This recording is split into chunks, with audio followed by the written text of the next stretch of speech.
Why crocodile inaweza tokea juu? Hiyo sijakula hata unataka nikufe kabla ni. I don't like it.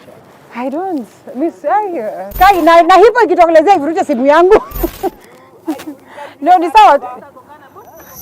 Those who know me will tell you I'm not a lover of large volumes of water. But for you, we rove the different parts of the country and beyond just to make sure that we bring you the experience. We educate you, we entertain you, and we inform you. That it's not political and it can do something. As we sail the boat of Morning Cafe to enlighten you, entertain you, and inform you every Monday to Friday, only on TV 47.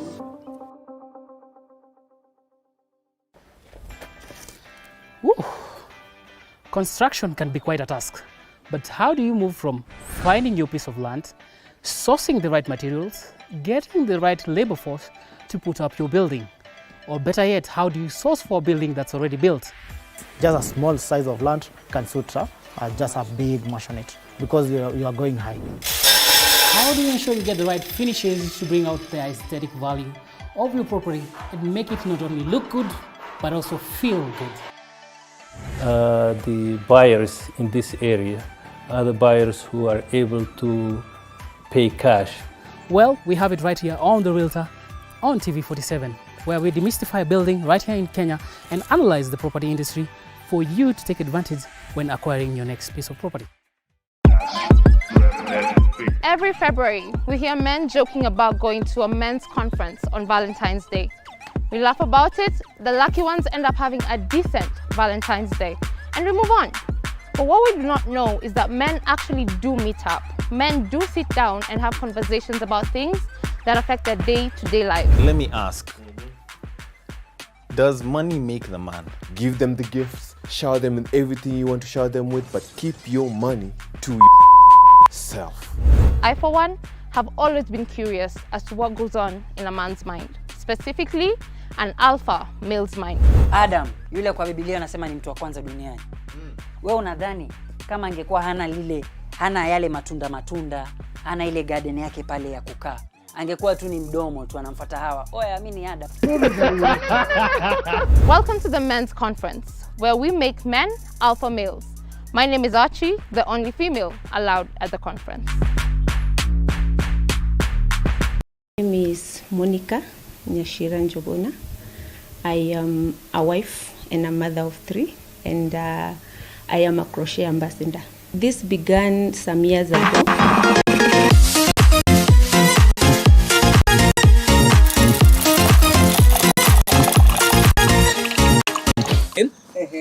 You see.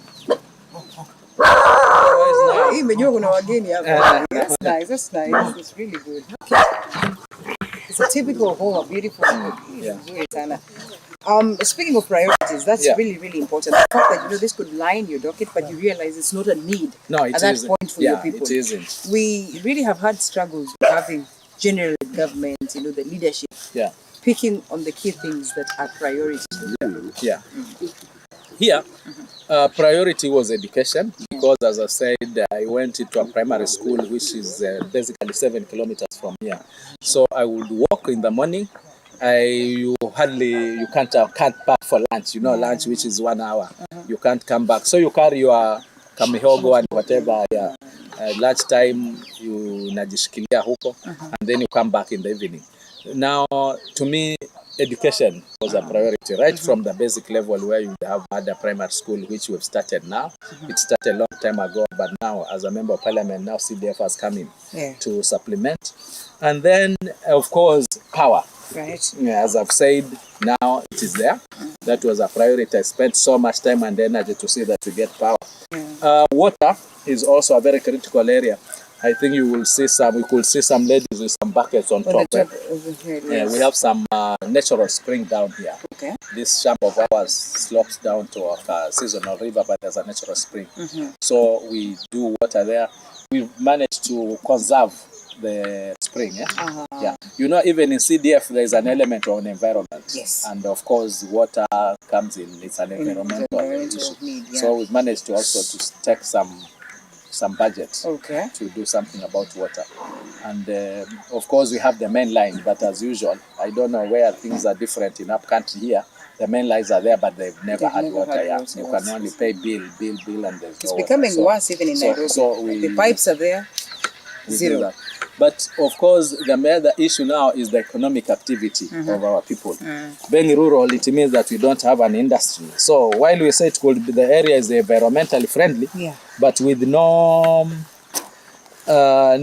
serious economic activity, then it becomes a challenge in terms of our young men and boys, and even us. Of course, you can imagine growing out of this place and fortunately moving out to Nairobi and wherever, you would say it's by grace of God. So I've also taken a lot of my time to look for investors. And I can authoritatively report happily that we've had a major investor coming in the name of Bamburi Cement. They want to put the largest plant in this part of the region, East and Central Africa. And they're putting it about,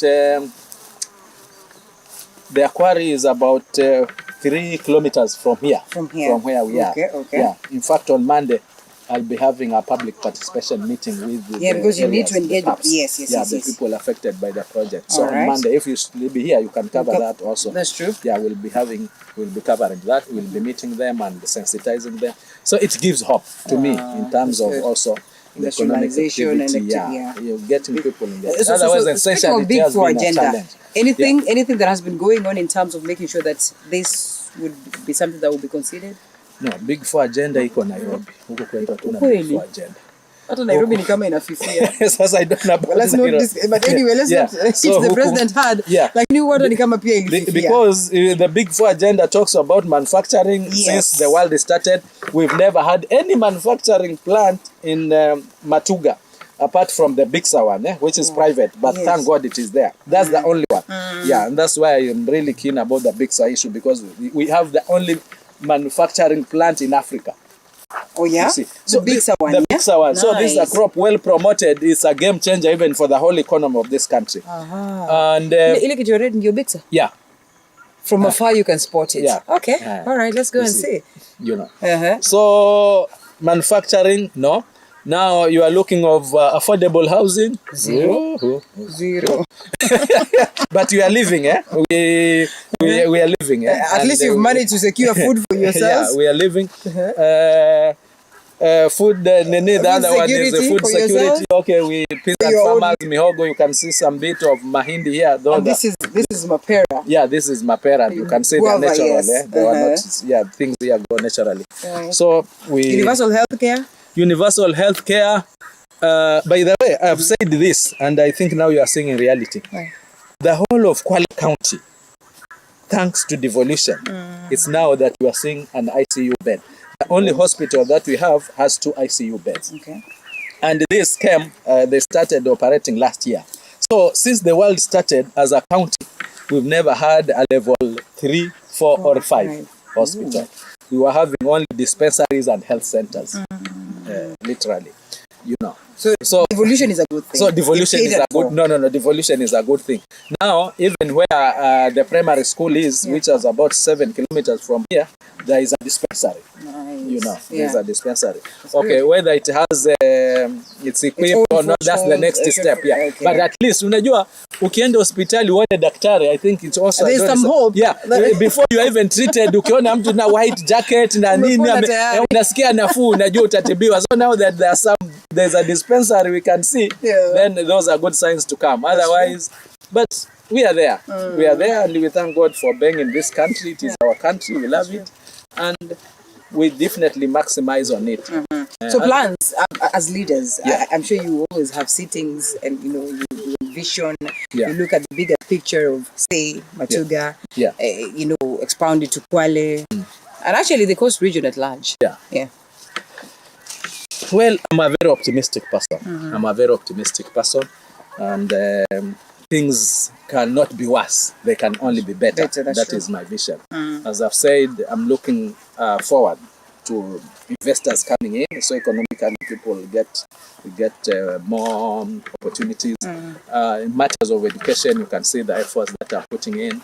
And of course, matters health, because we need a health nation.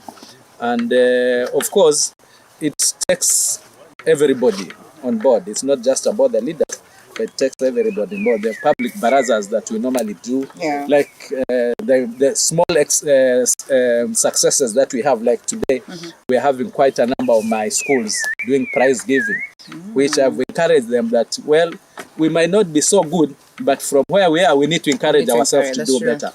So I'm really hoping that going forward, and me as the area member of parliament, or whoever comes long after, because we cannot there forever, this is a fact. Somebody should be able now to pick it up and move forward. You see, we cannot retrogress from where we are. That's great. So you can see the cassava. The cassavas? You can see the cassava. You can see the bixas. Mitamu sana hii. Tamu sana. Bixa hii hapa. Okay. And they are ready. I think I have some people who have come to assist me to harvest. It's a whole process. Okay. It's a whole process. I can no, don't be. Itakuazima tu moja. Jamani. So these are well protected. Hii mbegu ndio ya maana, sio? Hizo seeds. Seeds, Yeah, it is the seeds that you would take out. Okay. You will take out. You will take out, and then they are normally dried. Okay, these ones are over-ripened, but they're dried. So you have to be keen so that they don't overripe, they don't lose the color. Yeah, because if now they drop down, you cannot pick it up. Okay. But I think those who are assisting me know exactly the ones which are good. Okay. I think we will see. Okay. Yeah, we will see. But it's out of this now. It doesn't grow beyond this? No, it does. Oh, this is sio mkubwa sana, but these are like less than 2 years old. Okay. Less than 2 so years old. Yanapasuka ndio mbegu sasa, ndio after na ina grow nyingine. Zinatoka hizo pods. And you harvest more or less like continuously. It's only during the rain season because they're not able to dry. In season also. But you could basically harvest throughout. Unatoa zinaendelea. Okay. This is a crop which is disease free. It's pest free. Okay. Yeah, you don't need mbolea, you don't need pesticide or whatever. That is why now at the international level, it has a lot of value because it's environmentally friendly. You know, there are those issues of whatever. So it doesn't grow anywhere. There are specific places where it grows. Or if I carry this to Nairobi today, I think with the research, they could probably, but currently we have it along the coast. It is there in Lamu. Okay. Yeah, Mpeketone area, where your cousins could be. Yes. They do grow a lot. You know, where there's Besha, they are always. Yeah, so it does grow in Lamu. The cousins of Mary, my producer. Yeah. Okay. And Kilifi, of course, along the coast. Yeah. But I think with the research, it's possible to do. You know, right now when the Coconut Development Authority was on operation, they were coming up with a plantation in Meru. They had done a research. The former CEO was a friend of mine, and they were actually doing a plantation in Meru. They discovered that Meru, you can actually grow coconuts. Yeah. So where a coconut can be grown, probably also with a little bit of research and with the bill having gone through Parliament, it's possible now that we'll have bigs growing in different parts of the country. Because, but you also want, if at all any proposal should be made, it should start at the coast that they had, because you know you've had that kuna processing plant ya fish. Huko na samaki wanatoka Lake Victoria. You know, people complain a lot. No, but that's why I'm saying things cannot continue being that way. That's true. Things cannot continue being that way because I see. Look at my hands. Yeah, you can see now. Yeah. They give me that relation. But these ones, I think we'll get better seeds. Yeah. So that is the situation that we find ourselves in. Yeah. Otherwise, I think it's high time the government actually went back to the basics of the potential. You know, this country is so rich. Every part of this country has its own uniqueness that when properly harnessed, it will take the country, the GDP of the country can actually go up. As I've told you, with the big size dollars, we are not talking about Kenya shillings. It is outright dollars. So now you will be competing between probably BRICS and tourism when it comes to costs. Look at this. You know, I wish you get so this, what stage is this? Now this is the yet to ripen. Yet to ripen. But you can see now those. But you can see now those which are ripe. Otherwise, even when they are not yet ripe, you still have You still have the cloth inside. Okay. Yeah, you can see. We need a close up. This is even. Yeah. Now they are. Okay. Yeah. Nice. You can see. And you can apply. Someone to, can eat. No, you can do your lipstick. Mary, could you pack a Please have this one for free. Have this one. I didn't hect in any way. No, it's natural. That's why I'm saying. In fact, this is the only time you might. This is the only time you can see. This is the only time you can actually have. So your mothers used to apply this, for beauty. You can see. Yeah, wachana na zile sijui za kutoka China, sijui nini. These ones. Lakini sasa hii inatulimit, inakuwa tu kala moja. But normally lipstick is red, or you want a black lipstick. I don't think you will need that. You see. Yeah, you can see. Now, you see. So this is and food color. Yeah, and food coloring. Basically, it's edible. And it's natural. It is. Yeah, it's just natural. Food coloring and the lipsticks and whatever. Yeah.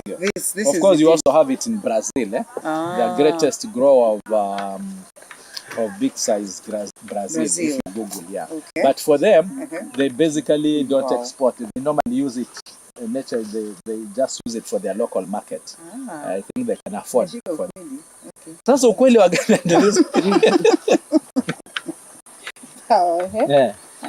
So wakina ni passion. Hizi ni passion. Naona wakina mama wanachuna, acha niwasalimie pia huko chini. Kweli. Otherwise now I want to sell this to never here mnaweza kuwa na mapeni. Unaona sasa kampeni yangu it's taken care of, nimeuza Bixa. Sasa mnashindwa mheshimiwa kwani ametoa wapi? You guys you talk about mileage, you talk about allowances. It's like we don't have any other economic activity tunaenda tu tunakaa kwa. No. You see, mheshimiwa, what we always ask for is lifestyle audits. Just tell us this is how I am making my money. But in most cases there's nobody who is willing to tell you that. No. They can only tell you stories. I believe the majority of us have a story to tell. Because how did we get into parliament in the first place? But sometimes we become so sensational that you just want to move into. And we want to hit you hard. Otherwise, if I tell the cassavas here, look, there's so many. If I just, unfortunately, we don't have a cassava plant. Nairobi. Ukienda supermarket it's sold in kilos. Unapimiwa ka kilo na nini. Kamoja hivi kana kilo kama 2 3. So nikiambia watu my source of wealth is selling cassavas, then mtasema nani aliuza mihogo akatengeneza. But you can see the cassavas that I have. And then now I tell them now I have a big farm. Alafu mnasema kwani big ni nini? Now you can see. You can see. So hizi zinaenda kwa nini? Hizi tayari zimekuwa harvested zinapelekwa kwa unaitwa aje? Your farm.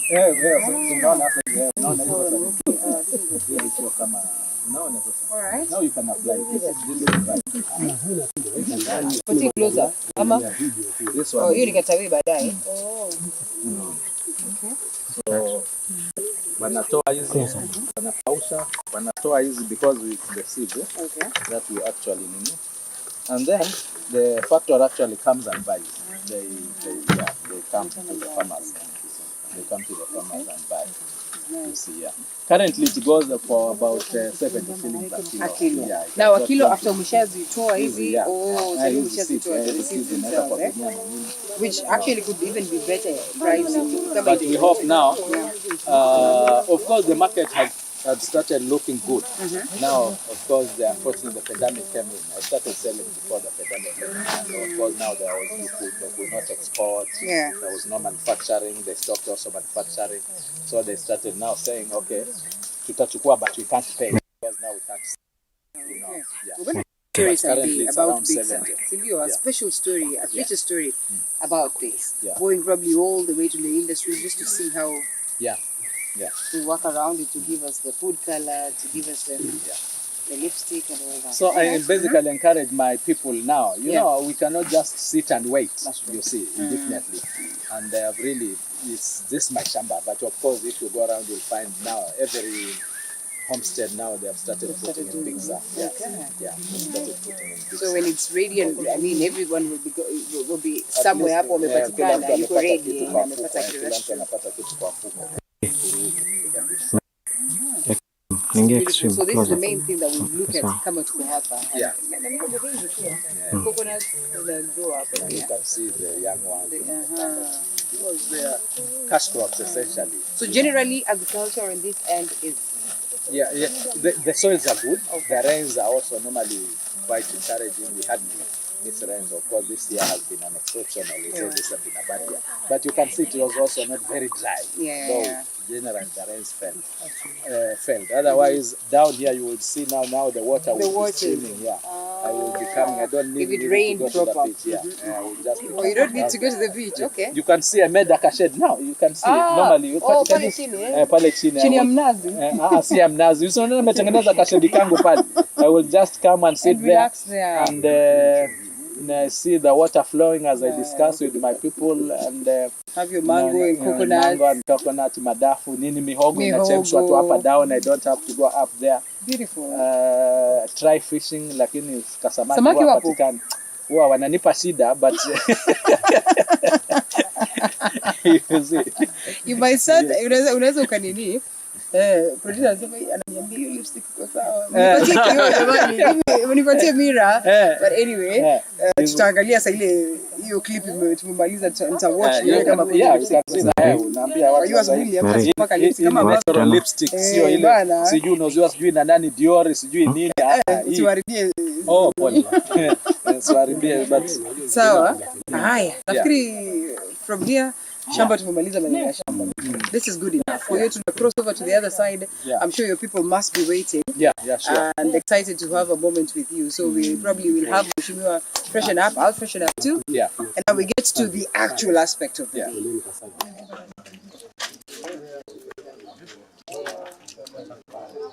Najua mambo ya COVID. Lazima tufuate protocols. Yes.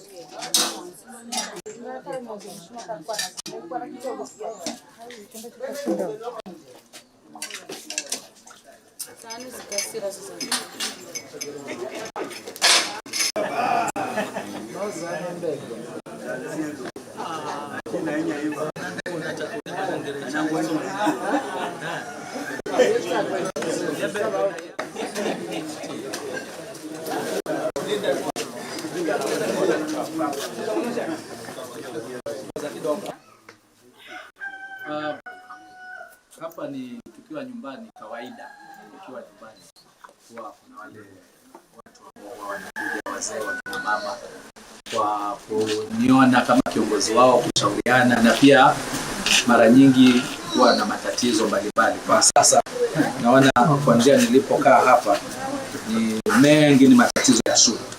Mengi ni matatizo ya shule. Wale ambao wana watoto walikuwa ambao kuanza form 1 na kesi za colleges, hayatiwi nini, hawana karo. Pengine utasema karo utampatia ya CDF basari, lakini pia hana pesa za kununua uniform, vile vifaa ambavyo vinahitajika kwa shule. Kwa hivyo ni baadhi ya mambo ambazo huwa yanatukumba wale ambao labda wako shule lakini watoto wamefukuzwa wamerudi nyumbani. Matatizo mengine, mtu ana shughuli yake ya kawaida, pia shughuli zetu za kawaida, harusi, anatakana mheshimiwa pia ujumuike na wao kwa hali moja ama nyingine. Vikundi vya kina mama, vikundi vya vijana, nilikuwa na kikundi hapa cha vijana ambao self help group. Wana mradi wao ni wakulima. Wana mradi wao wakulima, lakini safari hii mvua haikufanya vizuri sana. Kwa hivyo wanataka waone vipi tunaweza saidiana mawazo, waanzishe mradi mwingine. Tayari wameshasema na proposal yao. Wana mradi ambao wanataka wanunue tents, viti, nini, masufuria, hizo mambo za kukodisha. Kwa hivyo huwa tunachukua wakati, pengine nikiendelea kukaa hapa ni shughuli ambayo inaweza kuchukua siku nzima, kwa sababu na imani wengine bado wanakuja. Unajua eneo langu bunge la Matuga ni kubwa, liko zaidi ya 100 kilometers. Just the constituency alone, it's more than 100 kilometers length. Kwa hivyo ni eneo kubwa sana. Sasa ni kwa karibu kawaida wanajua mara nyingi Jumamosi, Jumapili, zile siku za wiki kidogo huwa wanajua siku, lakini hasa kianzia Jumamosi na Jumapili ama siku ambazo za sikukuu ama vile ambavyo pengine watajua kwamba tuko recess, kwa hiyo tuko bunge. Unajua kuna wengine hata kama wako recess wanasema bado niko bunge, Kwa kama bunge hakuna tawadia na tatu hapa. Kwa hiyo unakuta wao wanakuja, lakini sasa unajua pia kuna shughuli zingine zile ambazo zinabidi pia nitoke. Ni kazi hudumia huko. Kwa mfano Jumamosi utakuta kuna maharambee, kuna hizo maharusi sana tunafanyia hizo siku za weekend na nini.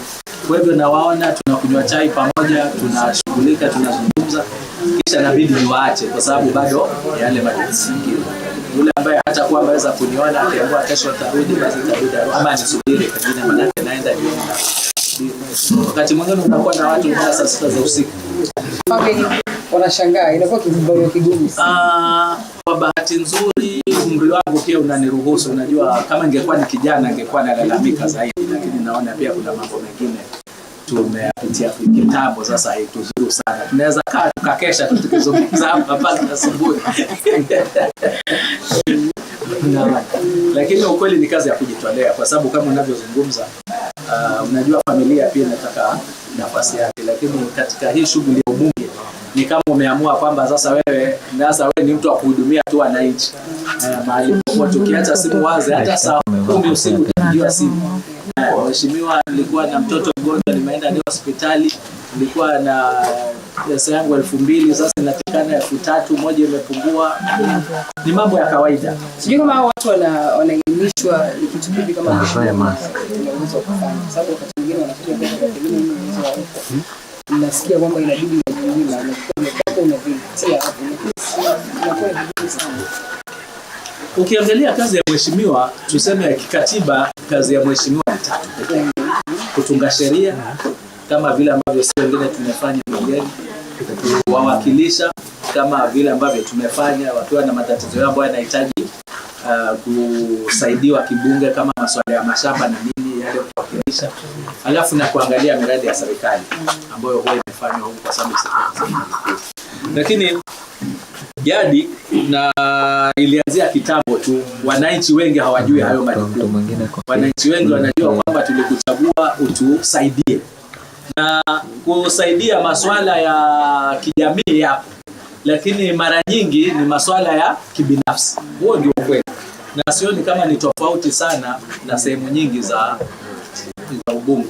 Ni kama wananchi wanajua mheshimiwa mbunge tumemchagua atusaidie, na kuchagua mara ya pili mara nyingi pia itafuatana na kuba umemsaidia namna gani, na mara nyingi kiubinafsi.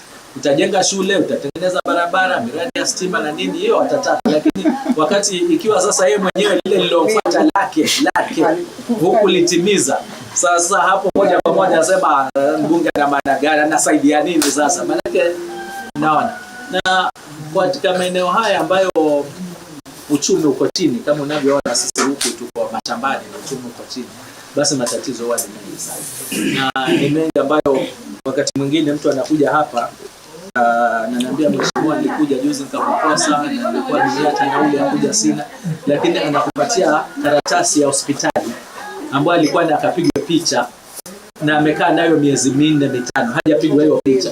Mpaka sasa unashindwa hata sasa ukienda ukipigwa picha hii ndio ya ugonjwa huo ama pengine imezidi, na ukimwambia hata arudi ndio aje tena, sasa inamaanisha. Kwa hivyo kuna matatizo mengine ambayo ukweli ni ya dharura na ni ya umuhimu na ni ya ukweli.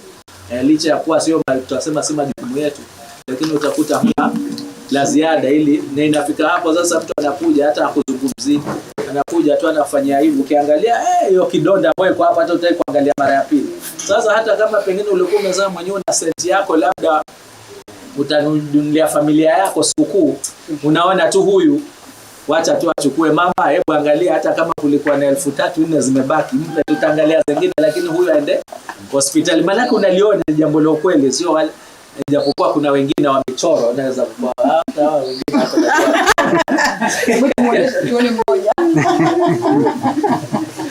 ndani mmoja bata jitokeza wale wa michoro. Basi uko wapi?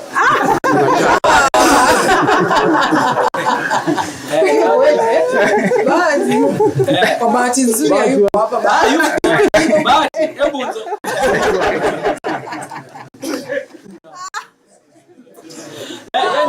yani it's very interesting. Kuna mwingine atakupangia story, atakupangia story. Ukweli ni kama ni msanii, lakini tunawajua pia. Lakini pia tunawahitaji watu kama hao. Yaani yeye kila siku atakuja na story nyingine na story nyingine tena ya utata. Njoo. Unaonekana kwenye TV.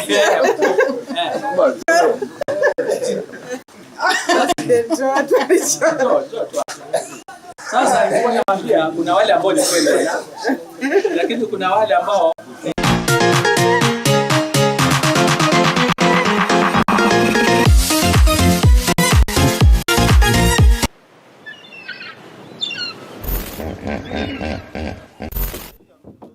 Wewe crocodile ile zatokea juu.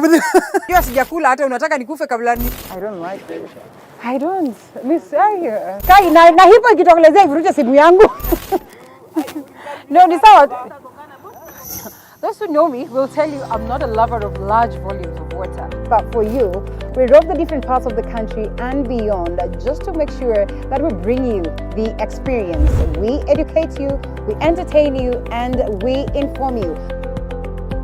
That it's not political and it can do something. As we sail the boat of Morning Cafe to enlighten you, entertain you, and inform you every Monday to Friday, only on TV 47.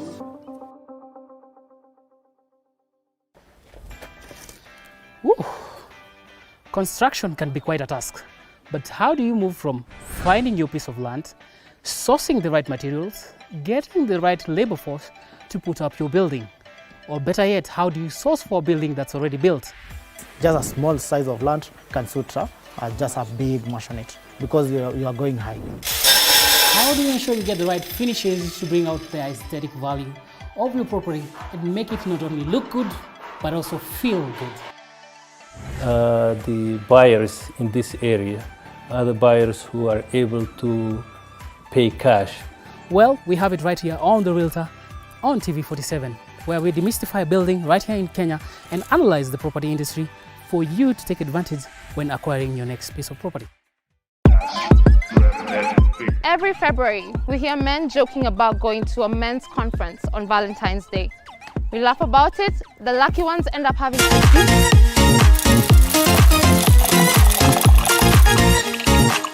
kuna wale ambao marafiki zangu kama ndugu zangu huyu yeye kila siku ana shida, lakini shida in quotes. Sio ati ni shida yenyewe, lakini atakutilia story mpaka kutoa kitu. Sasa tunajua pia, lakini ukweli mara nyingi kama leo cheo namba zetu kuna nini kuna mwisho.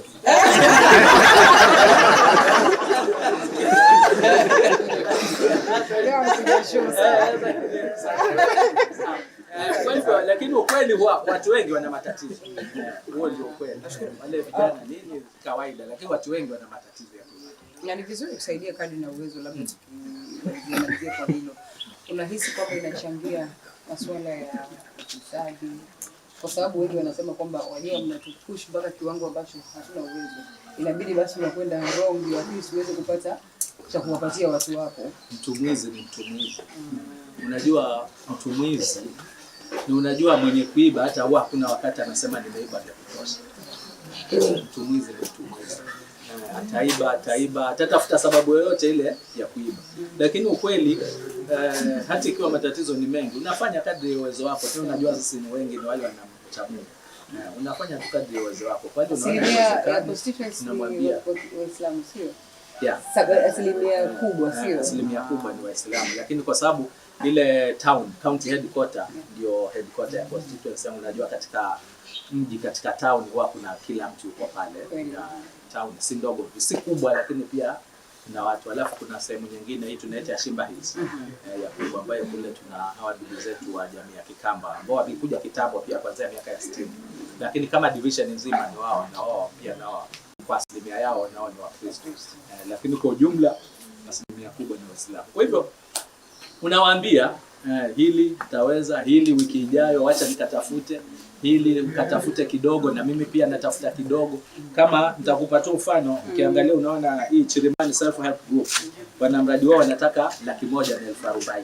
Sasa 140,000 ukisema hati nitawapatia tu vigumu, lakini tumekubaliana vipi na wenyewe wako hapa. Sasa wamesema masufuria 80,000. Nikamwambia tafuteni nusu na mimi nitatafuta nusu. Sasa unajua pia hapo nimefanya mahesabu kidogo, najua wiki hii hawezi pata. Watapata nusu wenyewe. Watapata lakini watachukua muda. Sasa kwa vile mimi najua na mimi najipanga sasa najipanga. Wakijapata vya kwao na mimi pia nishapata. Huyu mwingine atafuta nusu na mimi natafuta nusu. Wale ambao wamekuja kwa mfano wana matatizo ya uniform. Unaona, namwambia haya. Mimi hapa nafikiri hata ashaandika, unaona kama huyo ameandika hapa uniform. Nimemwambia sasa mimi nitanunua shati 2 na suruali 2 na viatu. Hivi vingine na wewe si shule zinafunguliwa tarehe 2 mwezi wa 8.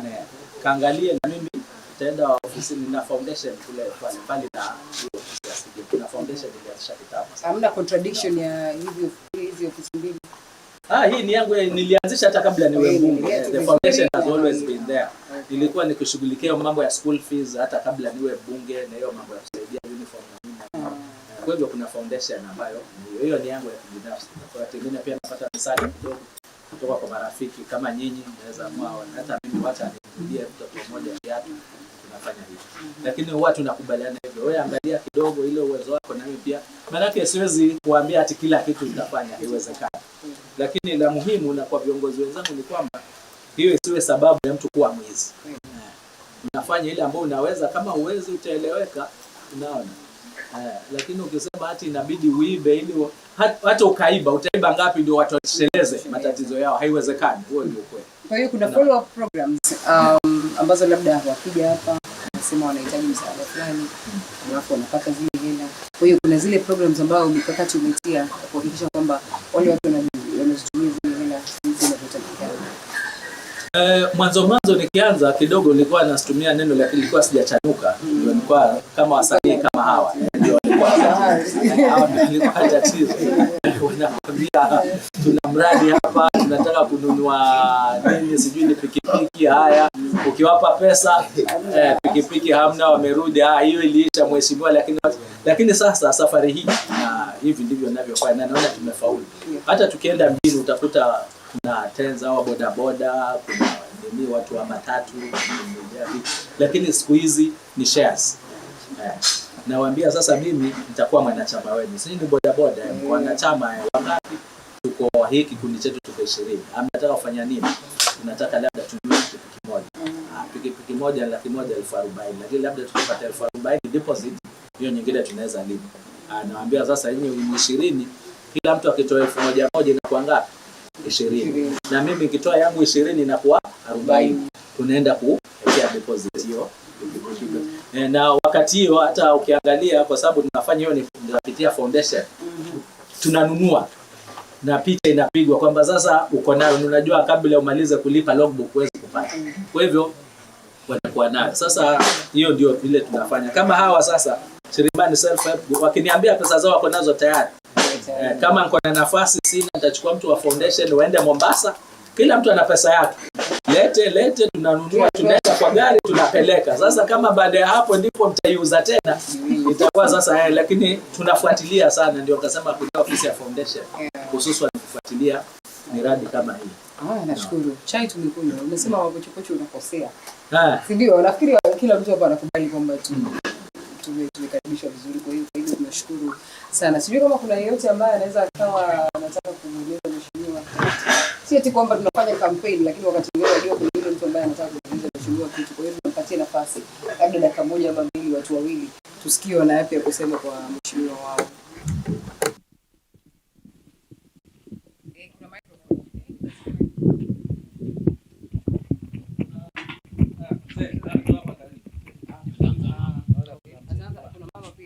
Tuanze na mama.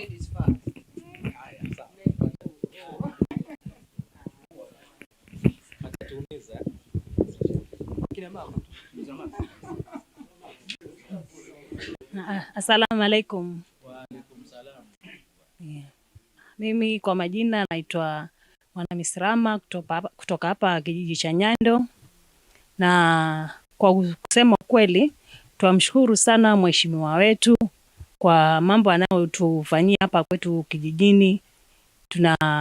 Kwanza tulikuwa tuna shida ya maji siku nyingi sana.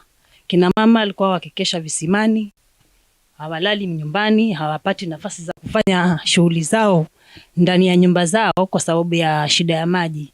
Lakini kufikia sasa alitujengea kisima chetu ambacho ilikuwa ni cha asili kutoka kitambo, lakini ukiwa na kiangazi maji yanakauka, lakini kufikia sasa alikishimba vizuri.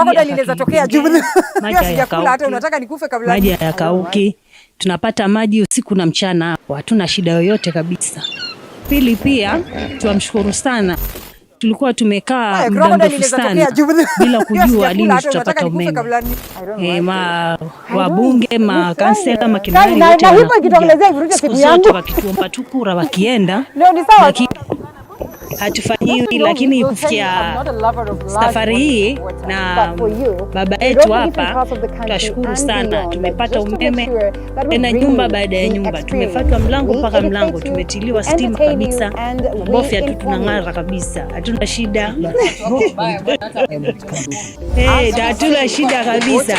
Tunashukuru sana mheshimiwa wetu, anatufanyia mambo ambayo pia sisi wenyewe ametutia moyo na moyo zaidi, mpaka tunataka tena tano na zaidi. Na zaidi na zaidi. Na pia tumeboreshwa, kina mama wa vikundi ametuboresha zaidi kabisa, hatuna shida. Wakati wa nyuma alikuwa tunakaa kabisa tuweza kuomba chumvi kwa mwenzao, lakini sasa hivi tumejijenga, hatuna shida yoyote kwa mheshimiwa wetu. Just a small size of land can suit just a big maisonette because you are going high. How do you ensure you get the right finishes to bring out the aesthetic value of your property and make it not only look good but also feel good?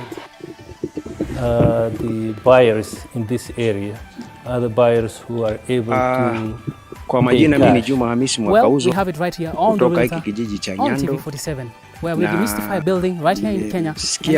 Raha kubwa sana kupata ruksa hii ya kutoa ile hamu na ile hari niliyoko nayo, ambapo nilikuwa nikitamani sana kupata nafasi kama hii. Tunamshukuru sana Bwana Tandaza, mheshimiwa wetu, mbunge wetu wa Matuga. Hii Nyando kwa kweli ilikuwa imesahaulika. Tumepata wagombea wengi sana, tumetupa kura miaka mingi, lakini lile alilolifanya Bwana Tandaza hapa Nyando, nafikiri wengi watasikia kwamba Tandaza hata akipiga miaka 20 nafikiri itakuwa ni haki yake, kwa sababu leo hii tuna shule pale, nafikiri hata ukisimama unaiona pale juu. Ile shule alianzisha kutoka mwanzo mpaka pale mahali imefikia, na natarajia kuwa na klasi 8 kwa shule yake pale. Kwa hivyo hilo ni pongezi kubwa sana, kwa sababu watoto wote hapo walikuwa wakaenda Jangwani Primary, leo hii wakisoma pale, hiyo ni shukrani kubwa sana. Alafu pili, hii Nyando kama nilivyosema mwanzoni kwamba wazazi wa Nyando si matajiri sana, ni kidogo dhaifu kwa hela, lakini kitambo aliposhuka usukani mpaka leo hii, nafikiri kuna watu wengi sana wako secondary na watamaliza form 4 na basari, vile anazitoa hali ya kuwa ameweka kipaumbele elimu zaidi kuliko mwingine. Kwa hivyo kulingana na yeye mpaka saizi akimaliza miaka 5 kutakuwa kuna lot ya form 4. So we have a WhatsApp group, there are about 3 WhatsApp groups. Tukimpa tena miaka 5 tupate lot ya pili. We've been sharing information, consulting and just encouraging each other. But surprisingly, the challenges we've been experiencing are similar. So we just try to find a way of managing our challenges. Then all of a sudden there's a challenge coming up, and that is organized by the Hazina Institute. We realized that many people had lost their jobs, some businesses were downsizing or closing, and therefore people were at home, plus we had the government directives for people to work at home and avoid so much going outside. And we thought this would be a good initiative, not just to keep people busy, but also to deal with their mental health. First basic stage is a change stage where you just turn over and then pull through that lot. Swala la elimu liweze kuenea hapa Nyando, pangare pajulikane kama sehemu zingine. We were able to work with a consultant who helped us in developing tools to make our work easier, putting in mind that we could not come together physically. So we had some Google forms in which people could submit their projects. We had calls, we had to do virtual meetings to make this possible. Now, part of the challenge required a bit of creativity and something that is innovative, something that is new and different. And my role in this season for them was to just help them open up their minds to see how they can take a simple show, modify it, do something different that adds value, that sets it apart from the market. This particular hat, I made it within a day. It was one Sunday I woke up and it was done. Then later on, I did the scarf. During this challenge, we were able to attract around 300 participants. And out of the 300, we were inviting people from other countries. We had people from other 5 countries within Africa. And out of the 300, we had 31 who participated, but 29 submitted their projects. I didn't expect it. I didn't even imagine that there were 300 participants. I just assumed there are few who had enrolled, and I said, okay, I'll do my best. I don't know what to expect. All for the love of crochet, but luckily enough, I managed to win. Crocheting helps you keep away negative thoughts, and things like depression dwell on negative thoughts. Like you have problems here, you have other issues here, like all that makes you feel overwhelmed. But now come to crochet, it's just you and your yarn. You just bond and create something. Find it very, personally, I have my people in our family who had depression, so I find that it helped, like my cousins helped her a lot, since when you're at home, you're in your headspace a lot. So it's being in your headspace is quite overwhelming. So when you start crocheting, your mind is occupied with something instead of your thoughts. 2 months ago, I launched a small business on Instagram where I am selling my products. They say when life gives you lemon, make lemonades. For this group of women, a health global crisis became an opportunity for them to turn their passion into a lucrative business. Zainab Mohammed, TV 47. National school literally without probably a laboratory, no enough laboratories, no that. So my demands are quite high. And the cost again of national schools is also quite high. But largely we manage. It's also an advantage. Yeah, we manage to push on. Otherwise, now this is basically the shopping center of Kwale. There are the administrative offices, the shopping center. My CDF office is also within here, probably just a few meters from here. That's where my CDF offices are. And the program runs well. The program runs well. I'm doing my best. I came in with a specific mandate, and I had a 4-point agenda. Yeah, a 4-point agenda. Education, empowerment for investors, which I think I'm now managing. We are going through better use of our natural resources. I have a bill in Parliament, the Natural Resources Benefits Sharing Authority, to handle the issue of how we can benefit with our natural resources, which we have in plenty. Yeah. The Shimba Hill National Reserve, what you are seeing now, is already the Shimba Hill National Reserve. Quite a town is bordered by a national reserve, which is developed. There are lodges inside. Of course, people, there are elephants, whatever. It's a park, Right? Yeah, it borders Kwale town, So, but largely you find the community does not benefit much. And with research, I found that we need to create that authority to harness those resources and distribute them to the community. Okay. You see. So I'm working on those ones. And I believe at the end of the day, if we manage, which I think we are managing, I'll be happy. Sometimes you even work for yourself.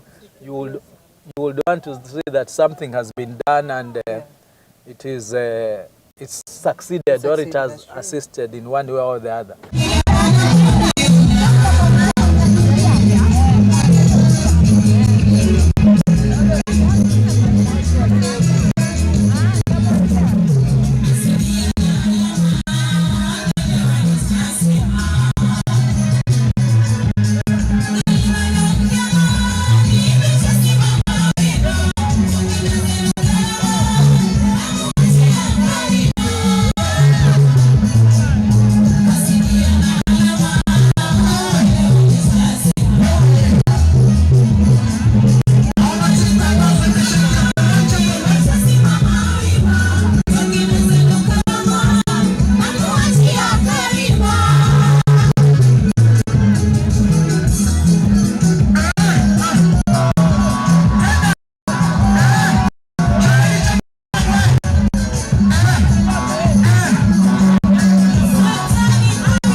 Wanarahama oye!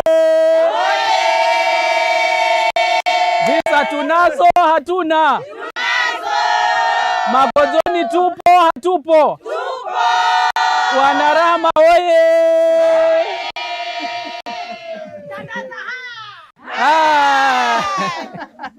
Asante. Wajua tunaambiwa siku zote hawa ndio wanatunyang'anya.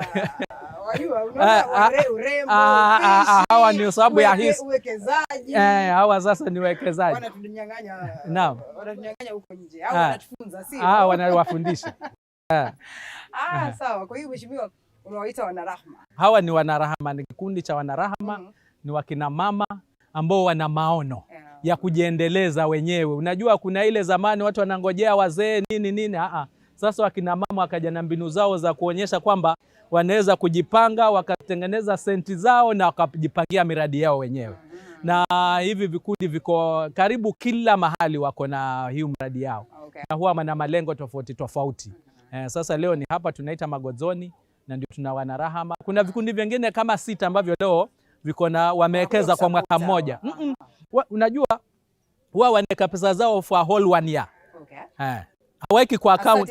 Unaona kile kisanduku kiko wapi? Hebu kidogo. Unaona kile kibenki kile?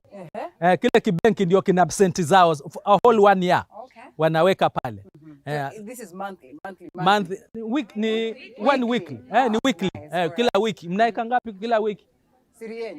730 every week. Sasa wanaweka mpaka mwaka ukiisha ndio wanafungua, wanahesabu, wanajua ni ngapi. Alafu sasa si wengine na si kwa sababu tunapenda ile miradi yao iendelee, na sisi tunakuja tunawaongezea, na wengine wanawaongezea, na wengine na wa majirani na ndugu na vikundi vingine nao vinakuja wanawaongezea, wanaweza kupata senti za kufanya miradi yao. Unaona, hivyo ndivyo huwa tunafanya. Savings for women only. Yeah, basically for women only. Yeah. Congratulations. You can see the way they are happy. Yes. Leo watu mifuko inalala kama imenona sio? Wao sasa ni kupanga. Kwani kuna campaign, unafanya campaign tayari? Huyu ni governor, naona mambo deputy governor anakuja. Ni councillor. Ni MCA. Mtarajiwa. Ni mtarajiwa gani? Njui. Nani? Jamhuri. Ni MCA. Very good. Sasa ankuja na style. Kabisa. Ni sawa. Ni wakati wake. Yeah. Tunashukuru sana.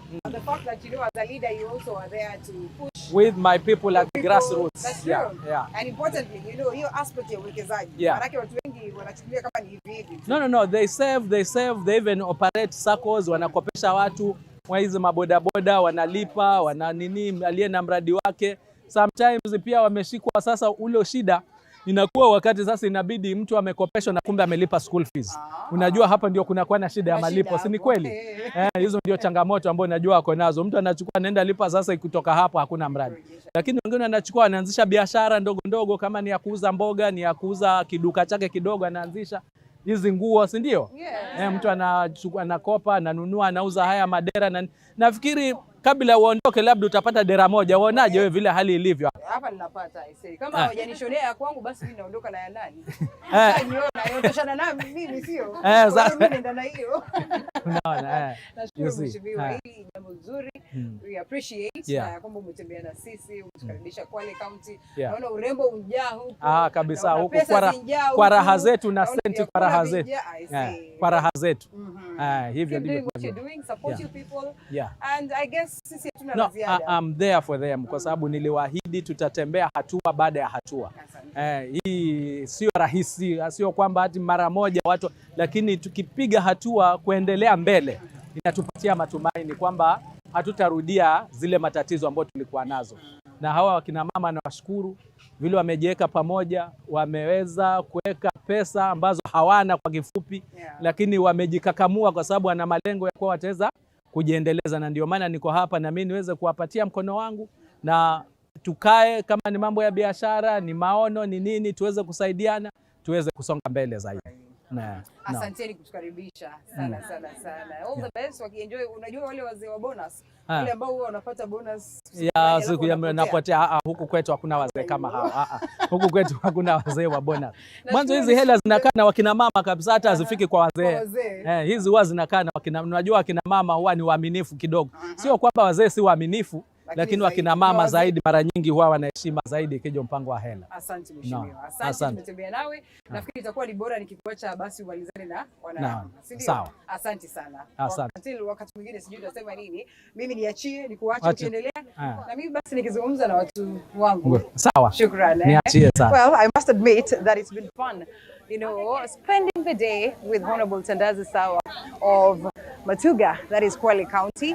And you know what? We'll be coming to the next county, we'll be coming to the next constituency, just to speak to your leader, to get to know how they get to spend their day. It's all different right here in Kwale, in Matuga to be precise. And I know it's going to be all different things when I come to the next constituency. So yes, courtesy of Morning Cafe, we said we'll rove every part of the country to make sure that you have the story. If it means for us to go actually all the way, that is into the international scene, we'll definitely do that. My name is Linda Alela. It was that special edition of getting to know how your leader spends the day, courtesy of Morning Cafe. It's a wrap, and see you in Nairobi actually, or in the next county, who knows?